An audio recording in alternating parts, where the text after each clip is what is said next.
Bismillahirrahmanirrahim. Assalamualaikum warahmatullahi wabarakatuh. Perkenalkan, nama saya Rizka Mutahara, Prodi Manajemen Bisnis Syariah 4A, Fakultas Ekonomi dan Bisnis Islam. Kali ini saya akan menjelaskan tentang Term of Trade, di mana bagian pertama adalah pengertian Term of Trade. Term of Trade atau TOT adalah ukuran berapa banyak impor yang dapat diperoleh sebuah unit bahan ekspor. Misalnya, jika perusahaan hanya mengekspor apel dan hanya mengimpor jeruk, maka syarat perdagangan hanyalah harga apel karena harga jeruk. Dengan kata lain, berapa banyak jeruk yang didapatkan untuk satu unit apel, karena perusahaan biasanya mengekspor dan mengimpor banyak barang. Mengukur turn of trade memerlukan penentuan indeks harga untuk barang ekspor dan impor dan membandingkan keduanya. Kenaikan harga barang ekspor di pasar internasional akan meningkatkan turn of trade, sementara kenaikan harga barang impor akan menurunkannya. Misalnya, negara-negara yang mengekspor minyak akan melihat sendiri kenaikan turn of trade mereka ketika harga naik, sementara turn of trade negara-negara yang mengimpor minyak akan turun. Kita masuk ke bagian konsep-konsep dari turn of trade, di mana konsep yang pertama adalah net barter turn of trade, di mana net barter turn of trade adalah perbandingan antara indeks harga ekspor dan indeks harga impor.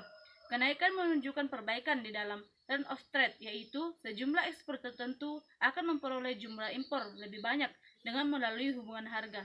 Perbaikan turn of trade terjadi apabila yang pertama harga ekspor naik, sementara harga impor tetap. Yang kedua, harga ekspor tetap, sementara harga impor turun. Yang ketiga, harga ekspor naik dengan proporsi lebih besar dari naiknya harga impor.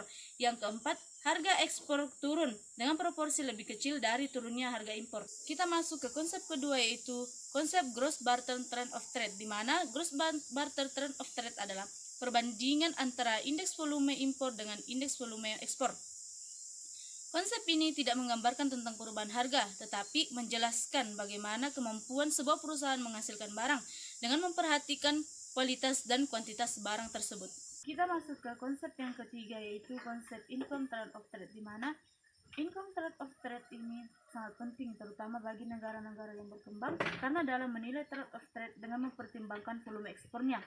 Karena kenaikan harga ekspor yang tinggi mungkin diimbangi dengan turunnya volume ekspor.